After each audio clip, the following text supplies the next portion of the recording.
Welcome to Sober Saturday, Part 3. Hi, my name is Bridget, and I am your sobriety coach.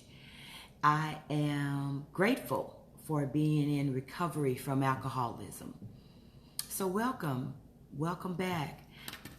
If you are on, please, if you're tuned in, please say hello, good morning, good afternoon, and let me know that you're here. I'll give a few people an opportunity to tune in. I hope you've had a great week. I am still enjoying the much rain that we are getting here in Houston, Texas, or should I say Katy, Texas, the Houston metropolitan area. It has rained every day and so beautifully watered my grass. It's almost like I know when it starts to rain, it's nap time.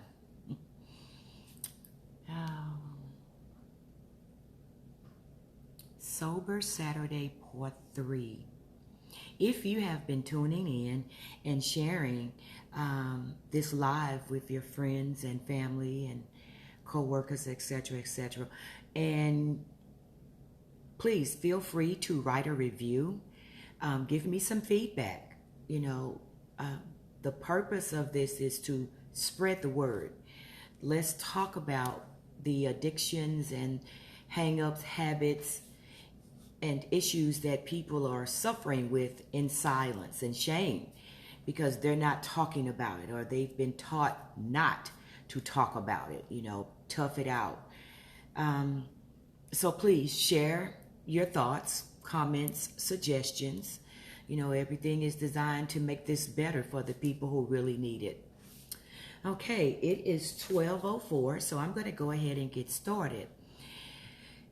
Last week we discussed the stages of recovery and change, and there are 5 stages, and we've walked through and discussed, or I talked about 4 stages. The first stage was pre-contemplation, or is pre-contemplation, and that is where the individual is not even thinking about change. They don't believe that their behavior is problematic. They're just like, oh, okay, really? Not really. They have no insight, no desires, no nothing. They're just out there enjoying it, doing whatever. No problem. And if you had a conversation with them about it, they're going to be very reluctant and rebellious to the discussion. But as I said yesterday, that you still have compassion. And, just plant the seed. That's all that we really can do, is plant the seed and hope and pray that it, locks in and it grows from there. Stage 2 was contemplation. And that's the stage where the person is aware that the problem exists, but they're not quite ready to deal with it. They'll listen to what you have to say, and they are not ready to commit to change or to doing anything about the problem. They just know that, oh, okay, you told me that there's a problem. Oh, okay. And they go head on. Stage 3 is preparation. And that's a little more serious. The person is accepting that there is a problem, and they're making preparation and a plan to address the problem. They're still not all in because, they're like, okay, I have this problem. Let's see what's going on and let's come up with a plan. Hi, thank you for joining. Stage 4 was action. And that's when the person is aware that the problem exists and actively modifies their behavior, experiences, and environment to overcome the problem. This is when you start to put the work in. This is when you're like, okay, I have a problem, I've come up with a plan, and I'm ready to change. That's the action plan. That's one of the heaviest areas of the stages of recovery and change, is when you're in that action part and you're putting in the work. And the work never stops. It's not like, oh, okay, I'm sober now, or I don't have that hang up hurt or problem anymore or habit anymore. So now I can just chill. No, for me, it's a 24/7, 365 days for the rest of my life. I will always be putting in the work. That way I know that I won't have the opportunity to fall back into those old ways, because those habits, for me, alcoholism is cunning, baffling, and powerful. And it's just waiting for the opportunity to come back and oops upside my head. But as long as I stay active in my recovery, doing the things that need to be done and putting into work, then everything it'll be pretty good. Okay, so today's conversation starts with stage 5, and that's the maintenance stage. The maintenance stage is when the person has made sustained change constantly over a period of time, and they are in a new pattern of behavior that has replaced the old. Behavior is firmly established, and threat of relapse becomes less intense. I'm going to stop right there. This is the maintenance stage. Drop dead gorgeous, but still living life on life's terms, enjoying life, loving life that I have today. The new person. I don't think the same. I had to unlearn all of the old habits, and I had to replace them with new things that are positive and spiritual, and ways of thinking that are correct, the way I should have been thinking all along. But because my growth was delayed from the toxic traumas in my life, it was like I was stagnated and stuck in a stage of my life, in my mind and in my spirit, although my body and accomplishments were steady growing. So the maintenance stage, that's a good place to be. It comes with a lot of work. It's not always all smiles and everything's perfect. I'm sober now. I don't have my habits, hang-ups, or hurts anymore. And I'm just like, yay, the violin is playing and everything is beautiful. Yes, sometimes you do have those moments. I have more of them now, because what it takes for me to have the serenity from the inside out is different from what it used to be. But I still have all of the issues and situations that life presents itself. I just have a plan or a system, or I have designed a dependence upon my higher power, which is Jehovah God, which keeps me grounded. It keeps my spiritual foundation strong enough that I don't have to react to those situations like I used to. Today, I just respond. And I respond, I put forth great effort to respond in the spiritual eye versus the natural. And there are moments when I do have the natural eye, but my spiritual conscience quickly corrects me. And there are times when I have to go back and make amends and say, hey, the other day, or ma'am, excuse me, when I talked to you the last time, I was incorrect and I need to apologize for that. And that's okay. My conscience lets me know, no, that's not who you are anymore. You just don't say and talk to people any kind of way. You carry and deal with the situations the way it needs to be dealt with, being polite and kind and understanding and having compassion for others, the same way people had compassion for me when I was going through and not quite where I am today. Thank you for joining in today. Please post comments or any questions that you may have. Is that Mr. Hoppolite? Hi, Timothy. How are you? Welcome. Hello, Gina, my dear friend. It's great to see you guys. Okay, so let me give you some more information about the maintenance stage of recovery. Maintenance is often viewed as an afterthought where very little activity occurs, but that is totally wrong. That is opposite. Your maintenance stage is not for you to sit back on your laurels, on your own self. Come out of your ego. I can't afford to edge God out and get too comfortable like, oh yeah, I'm sober now. No, I don't ever want that mindset. That's why I stay active doing different things and involving myself in different service work so that I can always be a help to another struggling sister or brother in this addiction that we are in. Relapse is possible, but it does not have to be a part of your recovery. It says relapse is possible and occurs for a variety of reasons. Most relapses are not automatic, but occur after an initial slip has happened. People will often turn to a therapist and they will talk about relapse triggers and things that set them off. And you have to identify those triggers. But again, I don't believe that relapse has to be a part of your recovery. I just think that sometimes it is. And I'm proud and I admire the people who have relapses and they're able to bounce back and come back and start this over again, because you can start as many times as you need to. You just keep coming back. You keep coming back to what got you sober, what helped you stop your addiction, and you keep coming back until you get it, because you will.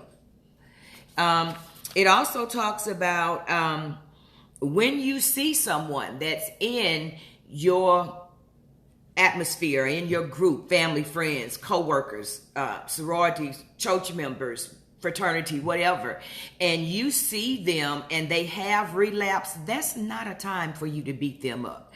That's the time, okay, it's happened. Let's put it behind you. Let's get somewhere. Let me get you to some help. There are various organizations out there around the city. You can go on Zoom meetings. You can go to your local churches. They have Celebrate Recovery. There's AA. There are therapists, psychologists, psychiatrists, and you start holistic measures and doctors that you can consult with, but make sure that you support those people and just be a listening ear for them so that they'll be able to have a safe place, because that's important, a safe environment where they feel comfortable and trusted as if they're not going to be judged. A non-judgmental zone. All right, so strategies. Talk to them if they want to talk about things that they have done that they succeeded at. Discuss that this situation is not very, it's difficult, but it can be done. And let them see and communicate with other people who are sober and are not in their addiction lifestyle anymore. I'm always available. You can shoot me a message. If you have my phone number, you can text me. I will talk to anybody and direct them to where I think, or according to what their needs are, to give them the help that they can get, or get them the help that they need.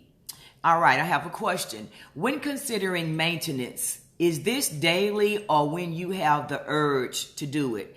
It's daily. For me, it's daily. My maintenance is daily. It's every day, and it keeps me from having the urges.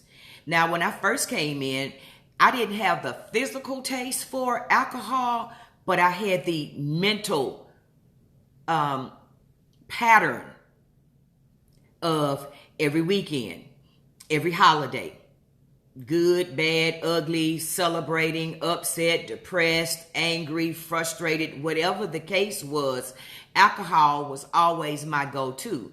Now, I didn't do a lot of drinking, as I stated before, during the week. I may pour a drink a little, and fall asleep, and it's still on the nightstand when I wake up. But mine was a lot of partying. But I was doing all of that partying and drinking and having a good time because I was trying to suppress all of the things that was going on in my life presently at that time, and things from the past that I had never dealt with, that I didn't even know was a problem. I had just packed them and pushed them back. You got to be strong. You're going to push through this. You got this, and kept it going. So in my opinion, I think that the maintenance is ongoing. It's constant. It's something that I do all the time. I start my morning with God.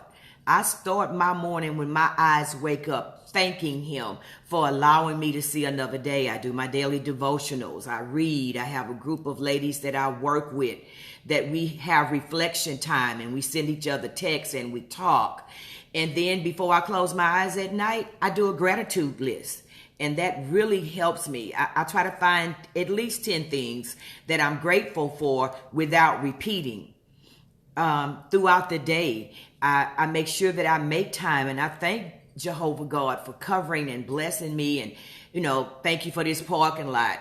Thank you for whatever it is. I'm always grateful, and I look for God's miracles throughout my day. The birds chirping, a bug flying on my window that I would usually be screaming, hollering for dear life, but I look at the colors of it. I try to find something that keeps me grounded.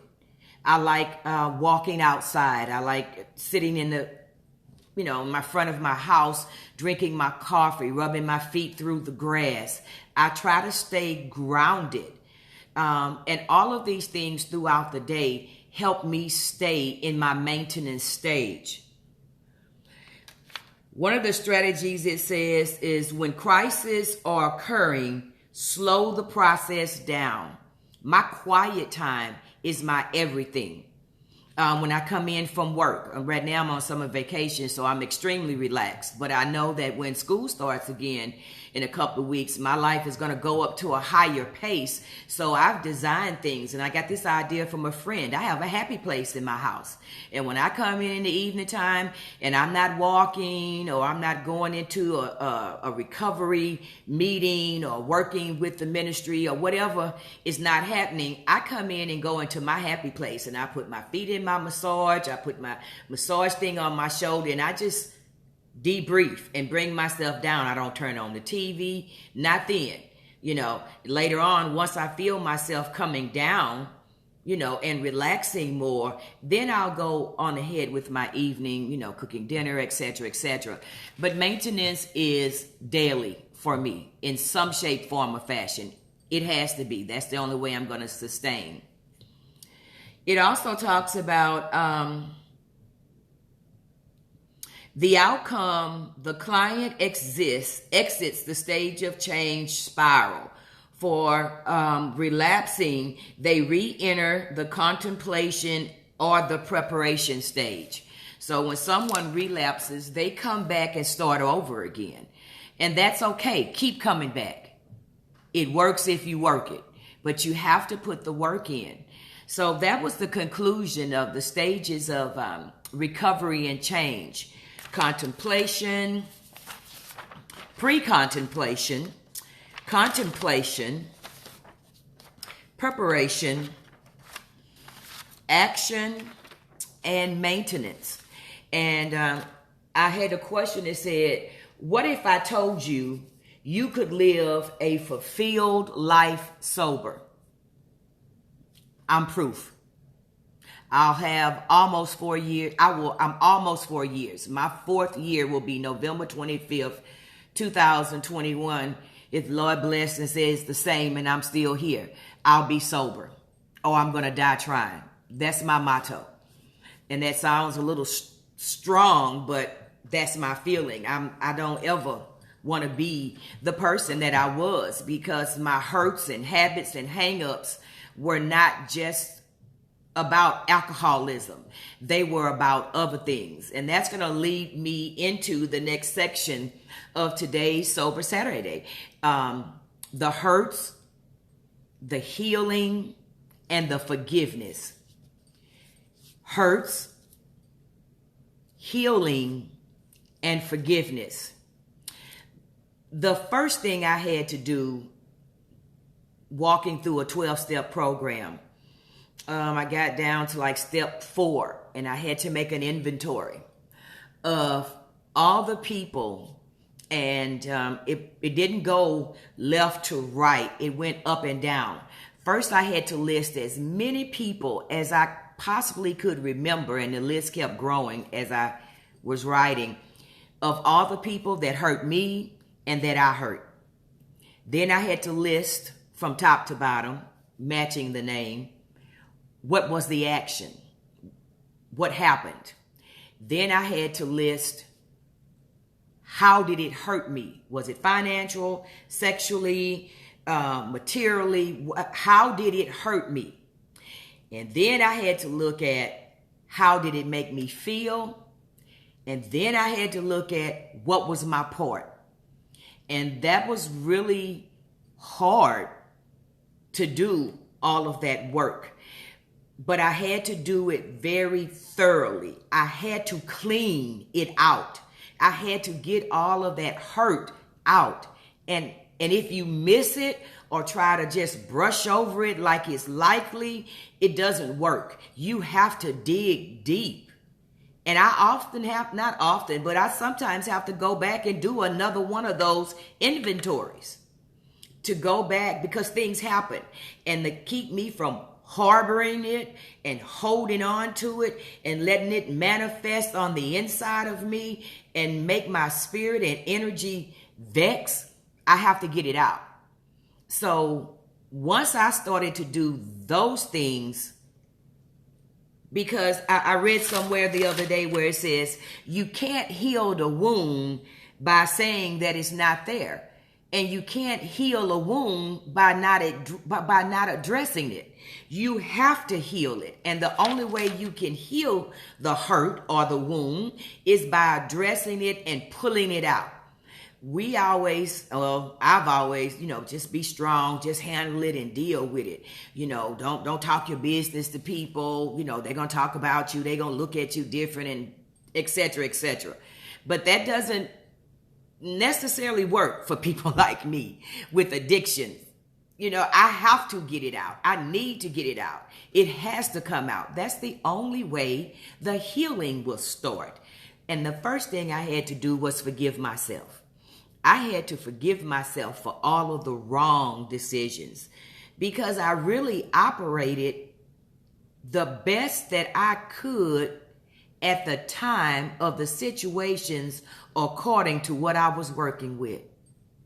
I did the best that I could at that time.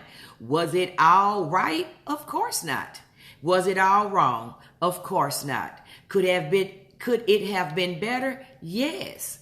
But I was working with a skill set at those times that had limitations on it, that hadn't been exposed and opened up to the real things in life that were prosperous and more spiritual, and that were more beneficial to me and others around me.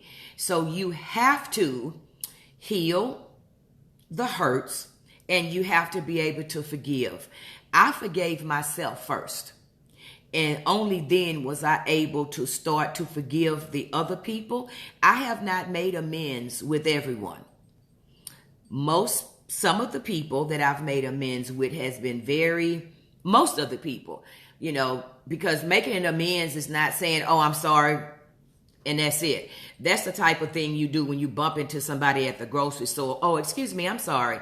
But when you're making an amends, you have to go back and talk about what you did, let them know that was not a good representation of who you are today, but that was something from the past, and that you ask for forgiveness for that. Most of the people that I have talked to have been very supportive and was like, oh, Bass, that's all right. It ain't nothing, but it is something, because I have to walk through this process. Some people have said that they didn't want to do it. It's like, don't worry about it. I don't want to talk about it.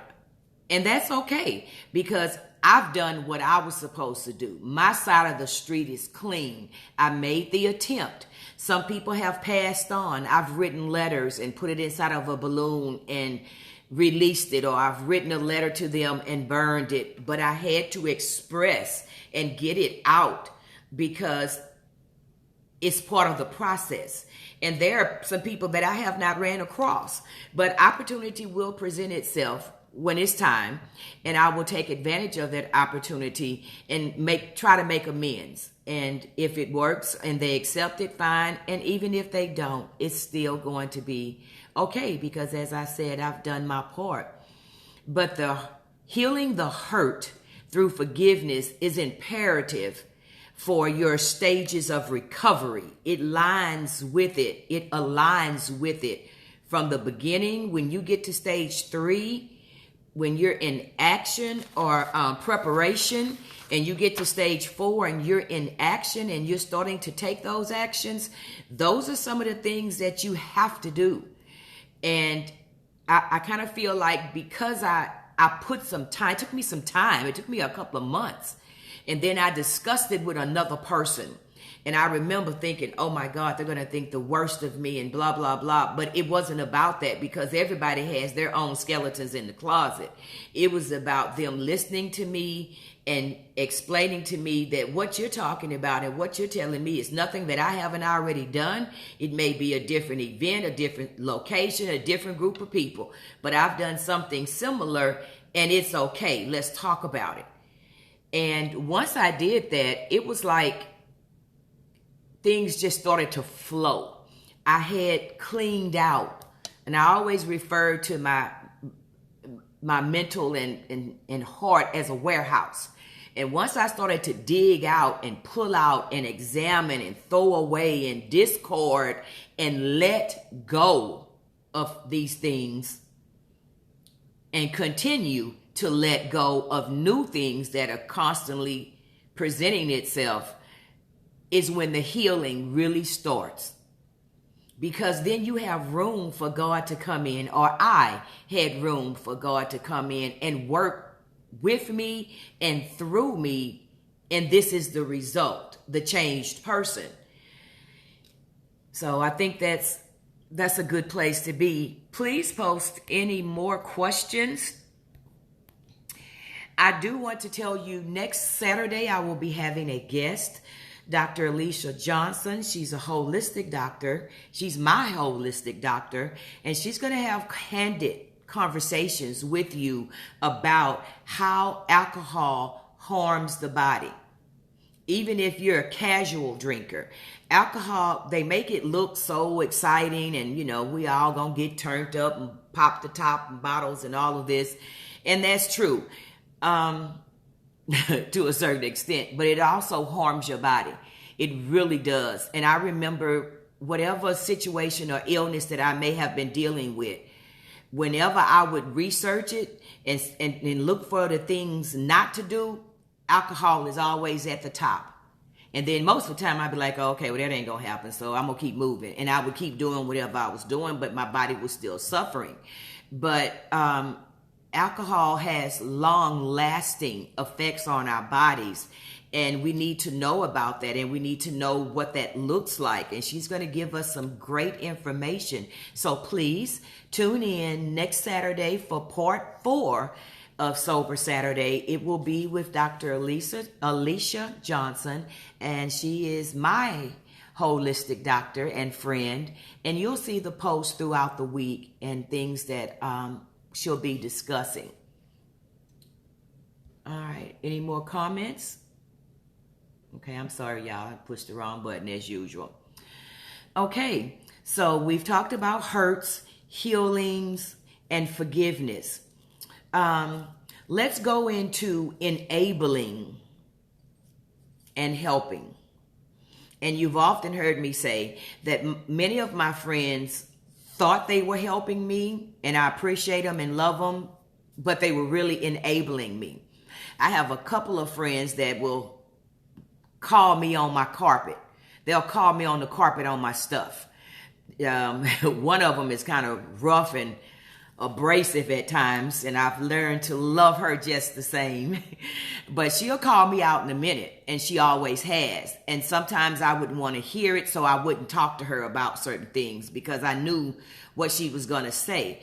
And then I had people who enabled me, who thought that they were helping me. But my definition is Helping someone is helping them do something that they cannot do for themselves. When you enable them, you are doing something for them that they can but choose not to do. There are many times when I chose not to take care of my business, and I would rip and run and do this and that party and then call and play victim and need help. And I had friends that were always there, but they were really enabling me, and it would have been best for them to, with compassion, call me on the carpet and be like, no, you figure it out because you're not doing what you need to be doing. But that's hard for us to do when we love someone and we want the best for them. So we do what we can or what we think is right to help them. But it sure makes it difficult for the person with the addiction because they use it as a crutch. That's what I did. I used it as a crutch because I would tell myself, oh, well, you can go ahead and do this and this and this and know that so-and-so got your back. Or so-and-so can help you. They always help you. And there were times when I made decisions according to that. And that was not right. Now I make decisions according to what Bridget needs to do. She needs to take care of her business. And enabling versus helping can be very challenging for the person on the outside who has a friend or a loved one or, someone that you deal with or married to or whatever the case may be. But you have to set healthy boundaries. You have to say enough is enough, because if you don't, you make it bad or make it worse for the person with the addiction.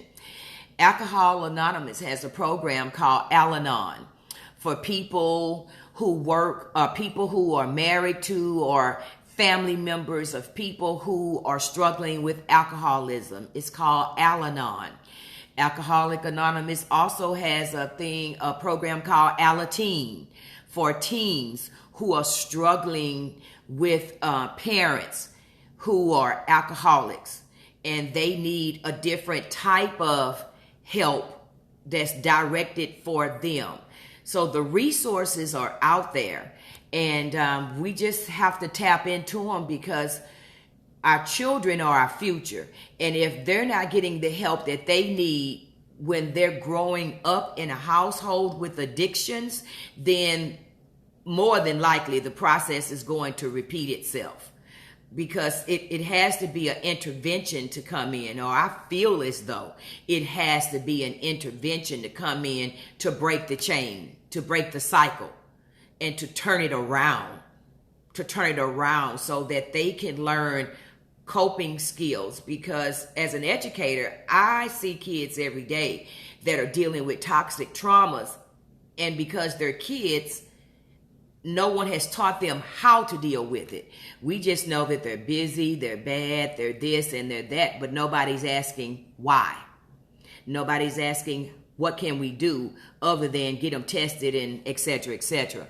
And that's not always the case or the situation, because I know grown-ups, I was one of them, that could not deal with situations that were coming my way too quick and too fast that wasn't what I wanted. I had to learn coping skills as an adult. So my heart goes out to the children that I see that are struggling with this, because it usually does turn into an adult issue. All right, any more questions? All right, I'm trying to think of things that we've talked about.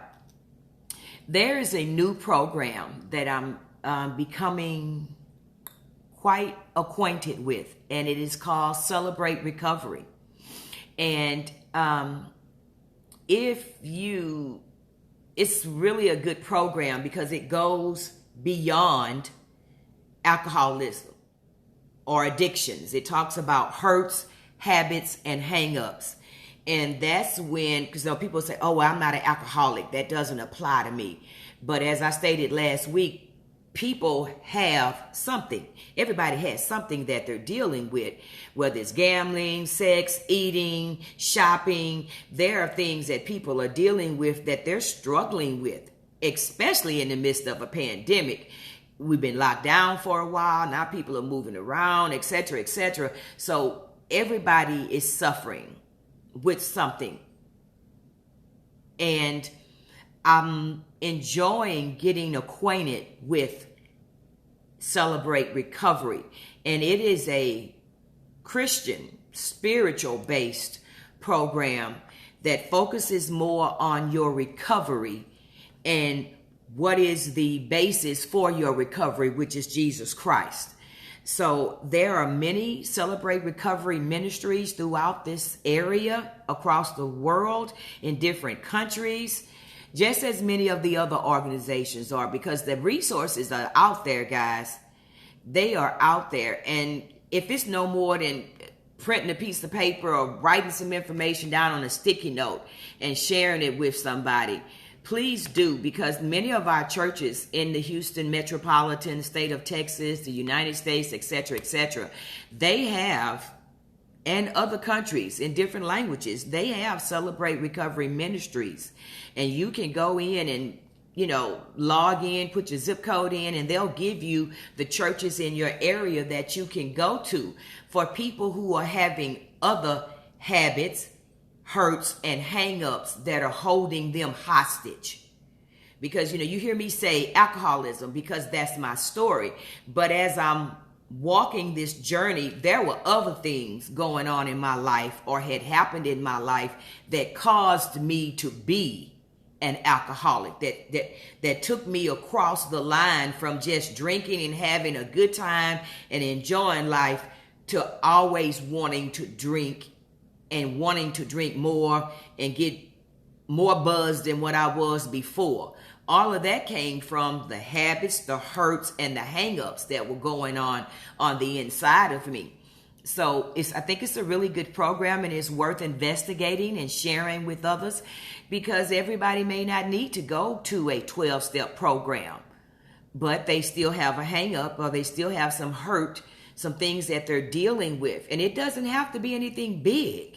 It can be something simple, something that I remember when I was in living with my mother, and I had just came to live with my mother, and one of my aunts was there, and she had made such a derogatory statement, and it stuck with me. And she was like, "Oh, that baby girl of yours, she ain't gonna amount to nothing. She gonna have a house full of kids before she's 18 or 20, before she get out of high school." And I'm just like sitting there thinking, lady, you don't even know me. How in the world can you speak such negativity? That wasn't my mindset then. Of course, I had a different type of language going on in my head about her and to her, but I didn't say it out loud, But I thought differently. I'm like, she lost her mind. But that stuck with me. But it really kind of challenged me, because it made me not be that person. And that's not always the case for some people. And I probably did have some hurt behind it. As a matter of fact, I know I did, because when I got ready to graduate from college, I didn't give her an invitation to my college graduation. So that was a hurt. That was a hang up for me. That was an issue that I never dealt with and I never talked about. I just chalked it up to the game. I'm going to be strong. I'm going to do better than this and blah, blah, blah. But it still had an effect on me. And I don't think that sometimes we realize how much things can have an effect on us in our lives that dictate and have a course of action that we are conducting, that we're not even aware of why we're acting like this. Why are we always so hostile and angry, and it's always everybody else's fault? That stems from something. And once you start to look at those hurts, only then can you heal from them, because you have to forgive yourself and you have to forgive the situation. Sometimes there was not a person, there was a situation or an institution that I had to forgive. I had to forgive the time span that it took place, because some things just happen. But it's what you do with those things that make the big difference. All right, I'm looking for questions. I thank you so much for tuning in with me. We're going to cut this session a little short because I don't want to go into anything else before my guest next week, because I'm so excited for the things that she's going to cover in Sober Saturday Part 4. I thank you for tuning in. Please share, share, share. I will be posting announcements throughout the week, giving you information. And I thank you for joining me today. Hugs and kisses. Get out and enjoy this Saturday before the rain comes. Enjoy some of the sunshine. And thank you so much. I appreciate you. Bye. Until next week. Sober Saturday with your sobriety coach, Bridget Bass. Bye.